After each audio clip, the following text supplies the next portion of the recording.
Hey everyone, welcome back to Film Talk, a podcast where two gals talk film, television, and everything in between the reels. I'm your host, Eliana Melendez, and I'm joined here today by my ever so lovely co host, Miss Josie Melendez. And Ayo. the time has mother effing come for us to talk. We Uh, we can't get copyright strikes with that, right?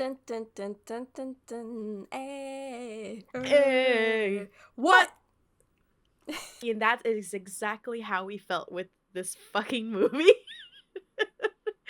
We're going to talk Guardians of the Galaxy Volume 3, directed by the beloved James Gunn, and starring the usual suspects in every Guardians of the Galaxy movie. It is the True. latest MCU flick to grace the box office this year, and it has been received pretty much like how do I say this? It Really well. it's doing well. It's doing well. It's been the best received project, I think, in This year so far. this year so far, and I think in And the this- current phase that we're at. Well, we already finished the previous phase with Black Panther. Wakanda That's true. Forever, so That's true. Yeah. So this either year way, and this so phase. Yeah, both phases. The new one and the previous one. Yeah. People are loving it. Mm-hmm. We were It's really not doing excited. as well in the box office as was projected, but it's still doing well. And I argue that there isn't a superhero fatigue. I just think we want more out of the films that we're being given. Exactly. Because the bar is set higher, and when you're given superhero films like Matt Reeves' The Batman, and that, does so incredibly well and has such a remarkable acclaim, I think what we're fatigued about is really the poor lack of creativity, and usually 99% of the time it's the writing. Mm-hmm. No, So, yeah, for me, it was pay your entirely writers. the writing. Yeah. Amen. For people that aren't familiar with what this movie is going to be about, or for people that just want a refresher, Guardians of the Galaxy Volume 3 is what we're going to be talking about. Peter Quill, still reeling from the loss of Gamora, must rally his team around him to defend the universe along with protecting one of their own. A mission that, if not completed successfully, could quite possibly lead to the end of the Guardians as we know them. Spoiler alert, I guess it does. We'll keep it spoiler free. Yeah, great trailer, great synopsis or logline right there. It had promise. It did. I think it wasn't as big of a disappointment as Thor: Love and Thunder in terms of the quality between the trailer and the movie. Like, at least it wasn't a Thor: Love and Thunder, but that's really setting the bar very low. Yeah, this movie was pretty consistent. Too consistent, if you might ask me, but I'll get into it soon.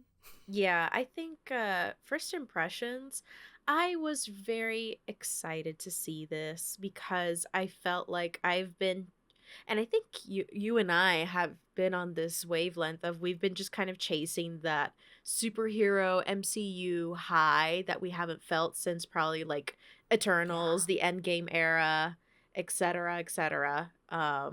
And I think a lot of us are on that boat where we're just trying to, we're really, really, really aching for the charm of a Marvel superhero movie, which makes us very much feel for more deeply for the characters and just brings us in for a good ass time. And James Gunn tries to bring that back, and mind you, throwback, the first Guardians film came out 9 years ago. Like almost 9 years ago to the T, because it was in August of 2014, and that kind of changed the game for the MCU for the better at that moment, because it was such a phenomenal like entry to it changed superhero movies in general. It really, really did. And I think Volume 2 was a very good sequel. It followed in his footsteps and, raised the stakes.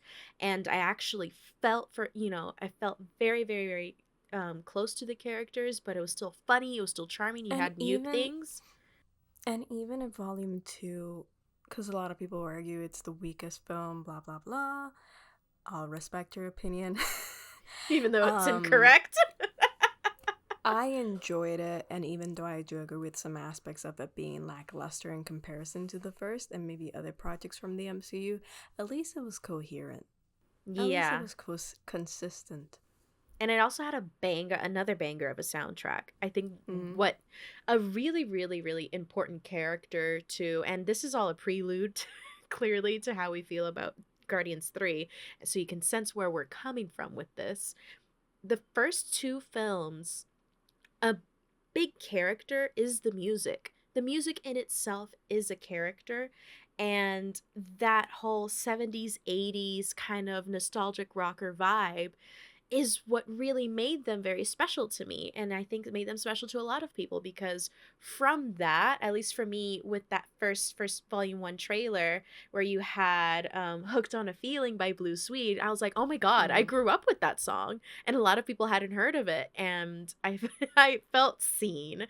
And the Mm-hmm. same thing with volume 2, and a lot of people, more our age, our generation, were introduced to a lot of these older artists, and I think that's really, really cool, because the music is fantastic, and it really complements, is very, very, very carefully picked to complement the story that they're telling and complement the characters, especially in volume 2 with that Cat Stevens song, Father and Son.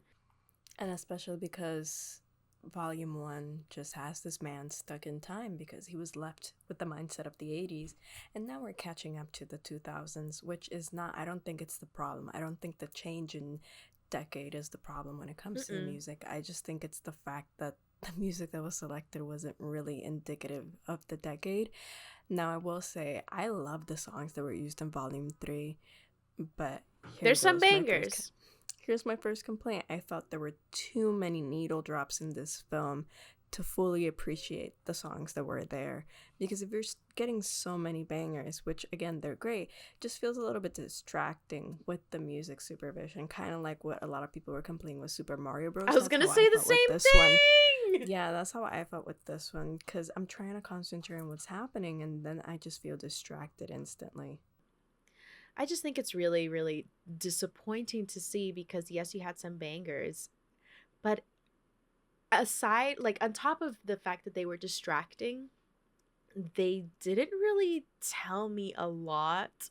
Not that they have to necessarily, but I felt like they were some bangers in a different movie sometimes, because the movie does whiplash tonally a lot of the time, which is, I think, a big complaint that I've been seeing even from people who like the movie overall. Which, by the way, like, I gave it 3 stars, but I'm not saying I didn't have fun with it. I tried my best. There were a lot of good scenes that I said, okay, I feel like I'm in the movie I was expecting now. And I feel like that happened a little bit more towards the second and third act, but that first act was a little rough. It was I mean, it was all a little rough, but I feel like the way that they try to get us into the story just felt so thin. Like, I feel like the narrative, oh, what would that be called? Like, oh, what's the catalyst? The narrative catalyst at the beginning for the conflict to arrive is so out of whack. It is just so out of left fucking field. And it really disturbed me, and that didn't go away for a while. I just think it's inconsistent with its tone specifically. I really appreciated its tender moments. I really appreciated its more serious moments. And I was enjoying my time, but then I just kept getting this nagging feeling that I could see that something wasn't right. And my running theory is that around the time the Volume 3 started, filming and went into production, it was around the same time that James Gunn had already been offered DC and he was working on Suicide Squad. And there were a lot of moments, like, I feel like if you put Guardians of the Galaxy Volume 3 next to his Suicide Squad, there are so many similarities. And to me, it just Yeah, felt like watching the same movie. So that bothered me a bit. It's just so funny because you and I famously hated the Suicide Squad, like, Yeah, and it just famously. felt like he coined his own formula and he was using it again. And it bothered me because I wanted to see something different. And again, Guardians of the Galaxy set a precedent for superhero movies in general. And then with this one, it was that formula again, but it had nothing profound within it. And I know a lot of people will defend it with Rocket's storyline, which was good. I actually wanted more of that. And then we would go back to the main gang. 100%. And I didn't like feeling like the main gang was a distraction. Because it's supposed to be their last movie. What the heck? Why do I not want to see more of them? Etc., etc., etc. It was a lot But of pressure for a yeah, finale. so it just left me a little bit annoyed that I couldn't fully enjoy it while watching it because it was so easy to poke holes at it. Yeah, and there's been some debate, and like James Gunn has been on Twitter, which is never a good idea historically, but he was on Twitter Mm-hmm. answering questions, and there's like quite a few plot holes in it, and I don't like to throw that term around loosely because people Mm-hmm. love to use it, but there's quite a few like genuine, authentic plot holes that he has to clarify on Twitter opening weekend, and I just find that to be a little unprofessional. That Mm-hmm. it kind of goes to show how kind of haphazard your storytelling is. And it's so unserious and not in like the cute, Not in a quirky cute, way fun way. as like Timothy Chalamet saying period to Martin Scorsese. It's just it just feels lazy. Yep. And I'm sure that it's literally like, I'm sure it's just literally that they forgot. They didn't think of that, and people are pointing it out. And they're like, oh, here's the answer. And I don't Mm-hmm. like that. But also going back to finish that thought, DC probably fell in his lap as well at that point. Mm-hmm. And now he's leading that. He's the Kevin Feige of DC now. So it just felt like they rushed through it. He had too much on his plate and he couldn't fully dedicate time and passion into this one project as if it were the only project he had in his life. Yeah. And sure, he can use that as an excuse. It's I suppose valid, but at the same time, and correct me if I'm wrong, but you know what? I'm gonna say it. Guardians launched his fucking career Mm-hmm. into the level of fame and respect that he has now. You know, he was fired and then rehired at Marvel, like by Disney. Nobody can say that. When do you think Taika Waititi's getting a second chance like James Gunn is? No. What rumors have you heard that he's returning after Thor Love and Thunder? He directed two whole movies for Marvel. One of them was a fucking banger, and then the second one was ripped out of somewhere the sun don't shine. And I'm sure that they're not going to hire him again. And it's very unlikely. But which is disappointing because he's a good filmmaker, but I do Mm-hmm. enjoy seeing him like come out with more original films once again because he's that I It think also that's what he's bothers best at. me because a lot of people are loving Guardians of the Galaxy Volume 3 because it has some really fire action sequences. Oh But yeah. is that all we want? I think my favorite action sequence is literally the one scene at the end during the No Sleep Till Brooklyn song. Mm-hmm. That was like the one moment in the movie, and that's towards the end where I was like, I "Oh, this is a banger." I absolutely love the beginning. I thought it started out so strong. The entire Oh sequence yeah. with Adam Warlock was really good. The sequence with Adam Warlock is good. They all like I also am biased because they started playing Crazy on You by Heart, which is one of their first hits, and it was just so fabulous. But I feel like one, the song got cut short. But also, Two, like, it also started with "I'm just, I'm a creep, I'm a weirdo," and they're just that's vibing. true. Yeah. They're just vibing, and then chaos. The stakes Mhm. are raised immediately, and everything's chaos, and they just spring into action. But also, I was a little bit confused after that moment because I was like, "Wait, the Where the fuck trailer are gave we? me, the trailer gave me the impression that this movie was going in a totally different direction." And you start Mhm. off like that, It what was the a hell is little going to happen wacky. for the rest of the 2 hours? I felt that runtime, girl. I really Mm-hmm. did. I'm not gonna lie, fam. The two Yeah. and a half hours, I felt it. I kept checking my watch, and I don't want to be doing that during a movie. The person I saw the movie with was like, when it ended, I was hoping they'd be on the same boat as me, and I was like, "Hey, did you like it?" And they were like, "I cried so much, I I felt loved like it," and a I'm like, "Ah." monster. I tr- I did get choked up. I almost cried a couple of times, but the lady next to me was wailing, and it's like when you're about to sneeze and someone goes pineapple. Oh my That was me. god.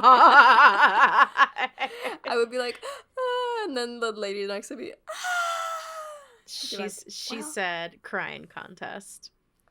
yeah, it turned off my crying. No, I had some really annoying like 14, 15-year-olds next to me. I was so ready to just rocket launch them to the sun. Mm-hmm. Essentially, I felt like a monster because I wanted to cry because there were so many very touching moments, of course, with Mm-hmm. um surrounding Rocket without spoiling anything, obviously. His entire But story was so good. his storyline was very good, but again, like you said, every time we cut away from his story, it felt so distracting. It felt so weird, like we changed the channel almost, and I Because it don't was so know. serious. I mean, you're dealing with, I don't think James Gunn is the appropriate person to deal with the nuance of animal cruelty and animal testing. Mm-mm. I think that's what bothered me the most because if I'm not as vocal as I should be, but I am very vocal about it in person. If you meet me, I do not like purchasing products that test on animals. I'm everything has to be cruelty free. Mm-hmm. I'm so adamant because animal testing, I don't know why it still exists. It still happens. Mm-hmm. And at least like Sephora is now, because I remember at first when I started switching to only cruelty free products, it was so fucking difficult. And now it's gotten easier. So this is a topic I'm very passionate about because I can't go vegan. I can't go Mm-hmm. vegetarian. I love my chicken. So I like to balance. This is just my little rant. I like to balance But at somehow the because I same feel like time, there is some ethical consumption that can be exactly. done, So even I if you're like not to a balance because vegetarian. I think we should all try to live sustainable in some shape or form. So you don't like you consuming meat does not mean you're not a sustainable person if you're balancing it in other aspects of your life because I feel like there's a possibility to be sustainable in more ways than one. Because Mm-hmm. people will immediately like especially vegans, sorry to call you out, but immediately they're Don't gonna be be like, sorry. hey, yeah, no. On So not on this channel. yeah, so immediately there are people that are gonna be like, "Oh my god, like the planet is dying because of you." Number one, no, the planet is dying because of all these big corporations. Mm-hmm. Number two, there is no ethical consumption purely under a world ruled by capitalism. So let's get that straight. So again, going back to the circle, this is a topic that I am very passionate about. I do not think James Gunn has the nuance to handle this topic, and it showed in the movie. People might say that it was handled well, but again, that jarring switch between stories and like telling that it felt weird. I don't know, it bothered me. And he used the rabbit, which is obviously the animal that gets tested the most apart from rats, so it bothered me. It was a bit much. I think what Which is was just a very specific, it's my problem and that's okay, but no, but I feel that though. I feel that yeah. because yes, it is a subject that you don't really often see in like a big blockbuster like touched upon, and I was very Mm-hmm. pleasantly surprised that it went that route because I thought, okay, this is something really that more people should be very Because conscious of. it's been I can't find another word, so I'm just gonna say it's been teased in other films. It's been hinted at. Mhm. There it Mhm. is. It's been hinted at through Rocket's storyline from the beginning, Mhm. like when Quill sees him like getting dressed in that orange jumpsuit. Was Mhm. it orange? It's the first movie. They're in the I think it jail. was probably yellow, but yeah. Yeah, yellow, and they're getting dressed, and each time someone like tries to touch him or something, he clearly shows sign of recovering from abuse. So we knew that being able to see it was refreshing because it's nice to see this character we care about that we really don't get to know to be able to get to know him because Mhm. every single other character has their backstory except of course Groot, but Mhm. Groot is Groot. So the person left was Rocket, quote unquote person, and Bradley Cooper. So we were left to find out what's Rocket's story, but also it felt so weird having that be the final movie. Yeah. That's what I think also makes this third volume so inconsistent. Although like Mm-hmm. you were saying earlier that it is pretty consistent in what it's trying to do, but the inconsistency of it for me at least, is the way that it feels like what volume 2 was for Peter Quill. This feels like volume 3 for Rocket, and that seems like a logical like mid sequel. But it was trying to do that at the same time, trying to be a finale and trying to give us all these kind of hacked together moments for each individual member of the Guardians to quote Mm-hmm. unquote shine.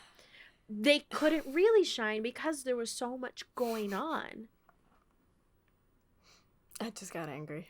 Oh, you Because were also, nodding I your you're remember. shaking your head. I was like, she gonna say something. No, I was screaming quietly because, yeah, you were talking. But something I pointed out the other day is that it kind of also bothered me that I know it's the Guardians of the Galaxy, but these have been Peter Quill's Yes. movies. Yes. And I would have loved to have seen him be a more prominent figure. I know they're not all just about him, but he was missing for me. And I know we don't like Chris Pratt. I like Peter Quill. He was a good character. You know what's so interesting though? In this movie, Peter Quill felt the more like Chris Pratt than Peter Quill. Mm-hmm. That's so weird. I don't know if that was just my perception. Maybe I'm just like I've been like, biased as hell because of the internet, Mm-hmm. but I don't I know think it's why Peter that. Quill had a particular like incelish quality to him. Because, yes, that's the word of the week, kids, incels.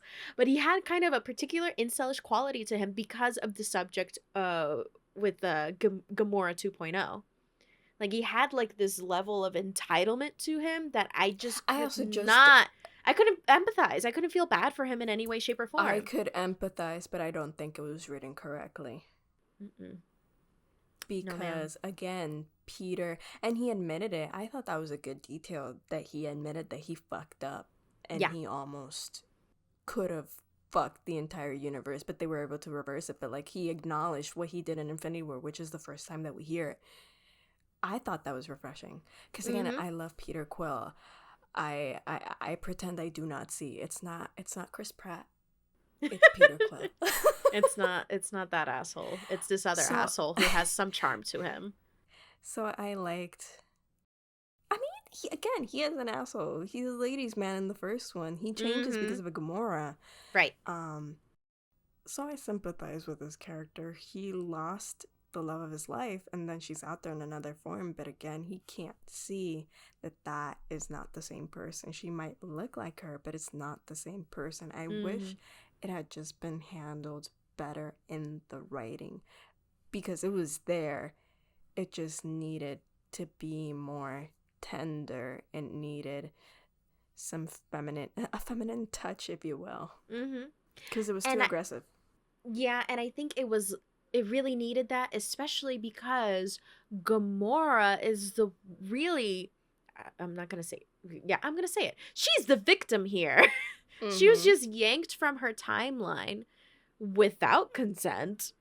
She was just kind of thrown into the situation without wanting to, and she's just trying to survive in the way that she knows, because the Gamora from the timeline that we know that was with Peter Quill, she knew the sacrifice she was going to make. She knew that as soon as she said she was going to go to, oh my god, to go get the soul stone. I was trying to remember Mm-hmm. the name of the location. It starts with a V, but I can't remember at the moment.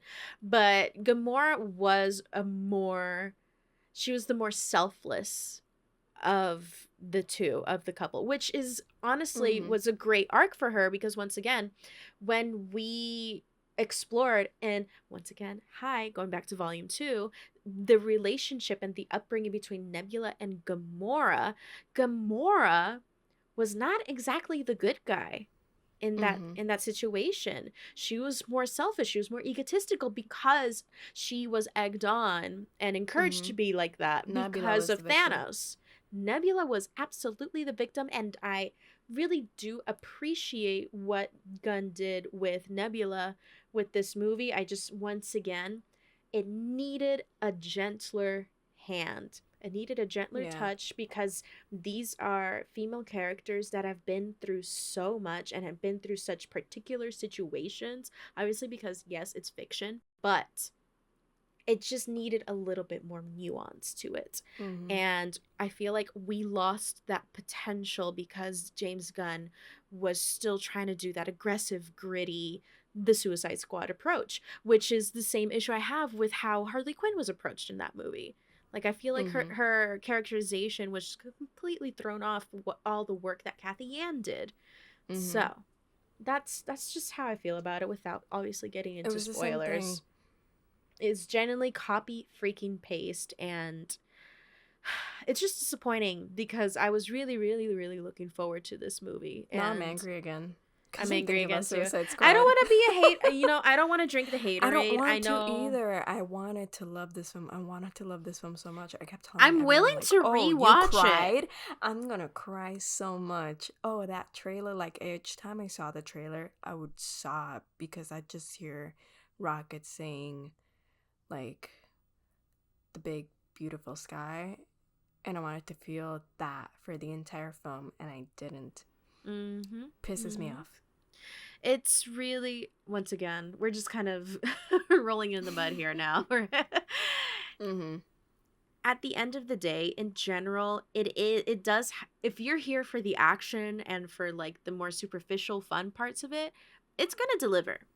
I think Mm-hmm. it's going to deliver. It has very fun sequences. It tries to be it is its most ambitiously shot Mm-hmm. like volume of the three. Yeah. If you want something that's more ambitious cinematically, 100%. I I I think could it say that. succeeds in visuals, but it fails in story, in my opinion. Again, these Mhm. are our opinions. Watch the movie and form your own opinion, but these are ours. I am gonna give some quick things. I obviously love Maria Bakalova, Cosmo, and Kraglin's dynamic in this one was really good. I thought it was Oh very yeah. funny. It didn't wear off. Like, it was a very worn out bit, but it didn't feel like that. I like Will Poulter. A lot of people weren't vibing with Adam Warlock, and maybe we do like a spoiler discussion or something. Maybe we'll talk about it down the road. I liked him. I I thought thought he was he, good. I thought it wasn't Underutilized. exactly. I don't think it was his fault. I think he was underutilized and not as developed because I mean the third movie was always supposed to be Adam Warlock, but you can tell that probably what they had was scrapped and they moved it into this. I don't know. Like, you can tell that there was a difference because Adam Warlock was teased so long ago after Volume 2.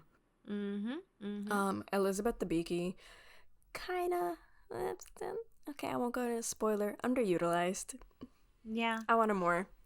It was that Um, dynamic between Elizabeth Debicki's character and like Adam Warlock. mhm, I feel like that's what we were looking forward to with this film, based on the post-credit scene from Volume 2. That after yeah. hello 5.5 years, we barely get, and it's just kind of more of a punchline.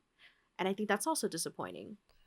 Yes. I'm really sorry if I mispronounced this name. Apologies in advance. I did Google the pronunciation. Shiwuri as the High Evolutionary was amazing. Oh yeah, theatrical. They said, I'm earning this paycheck. Every single scene, everything with him was perfect. No notes. I think my favorite line is he delivers a line about God, which Mhm. I'm like, Mhm. snaps all around. You did great, my son. Wonderful. Which again is why everything relating to Rocket is just great. Feels like a Um, different movie. I think that's the issue. it really does, and it was darker, and I just wanted to feed into that a little bit more. I wanted us to stay there. I really enjoyed Zoe Saldana as always.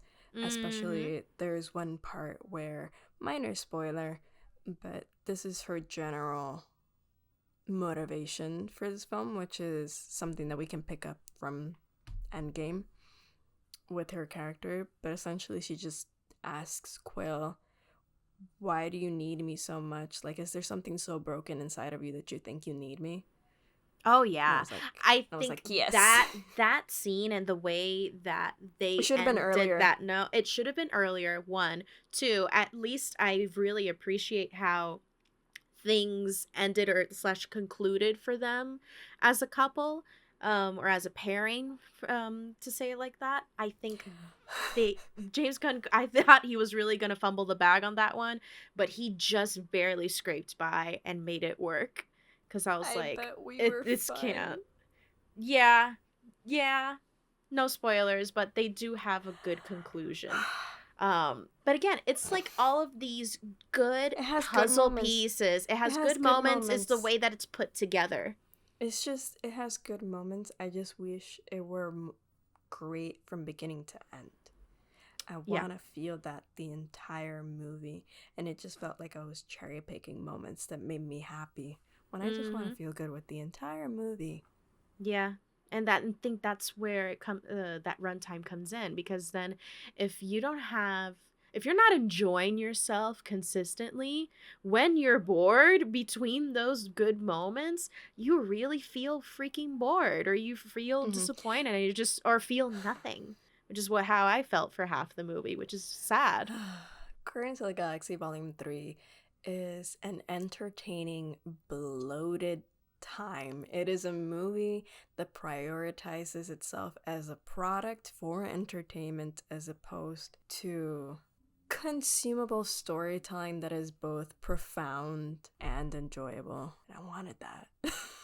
I think heartbreak feels good in a place like this is a line that is so true and hits home, because that's what we're looking for. We are looking for Guardians of the Galaxy Volume 3 has the potential, and it has I the go I go to heartbreak. movies. I I go go to to movies movies. to I go feel to movies heartbroken. I go to movies to feel heartbroken, and I feel like Guardians tried to give me that really hurts so bad feels good heartbreak, but it didn't commit. I think the issue that I have is that it didn't commit to one solid direction, and it left the film feeling just overstuffed and directionless a lot of the time, which is very disappointing, especially considering how well developed these characters have been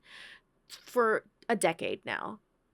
There's truly no excuse to make such an inconsistent movie when you have had so much time and so much screen time to make us care. And that's what I'll say on that. And that's our spoiler-free thoughts. Yeah. Where can they find you, Miss Josie? We're just mad now. Where can they find you? We're just gonna get aggressive now. You can find me and absolutely not give me shit for my opinion on this film at the Josie Marie on Twitter and Letterboxd. And you can find me at Captain Melendez on Twitter and Letterboxd as well. And you can subscribe to Film Talk here on YouTube, or you can follow us on Spotify, Apple Podcasts, wherever you consume your podcast. And be sure to leave a comment below, a respectful comment as always. What did you think of Volume 3? Were you just as disappointed as we were? Are you completely in disagreement, but can actually find something to enjoy out of it? I think I don't really have beef with people who like this movie because they found the bright I side of have things. beef with Suicide Squad I people. have beef Get with at it. Suicide Squad people, but I don't have it's not the same beef as with Mm-mm. Volume 3 by far. Like, I still believe Volume 3 is better than the Suicide Squad by far, Yeah. but it's still not as good as the first two, unfortunately. So yeah, if you're looking forward to it, if you haven't seen it, honestly, still go watch it, form your own opinion, like Josie Mm-hmm. said. And I don't know. Stick around for the end credits if you want to. They're not really end credits that I was dying to see. The mid credits No, maybe, but even then, they were kind of lackluster as the rest of the film. they But were all lackluster. I must say, and I will close off with this. I do really enjoy the needle drop as the with the final song. The The best final one. song, the best song, it just hits my heart. It's Florence the Machine, which is, my favorite artist of all time. And that was the moment that made me cry for the first time in the entire movie. And it was in about the Mm. last 2 minutes. That was what really did it in for me. So it's still a movie that you can enjoy, you can get something out of. I just really wish that we both enjoyed it more than we did. And that's that on Yeah. that. Any closing thoughts from you? The Dog Days Are Over is essentially a song about rebirth in a way. And I felt it was so appropriate because after everything that they went through, everything was slightly gonna be okay, even though it's not gonna be the same. And I thought that was beautiful. It was giving Marcel the shell. It was giving Marcel the shell. Everything will change, and it will be okay. Have a lovely time, everyone. I hope you enjoyed this podcast. What a somber outing. What a somber goodbye. Love y'all. Bye. Bye.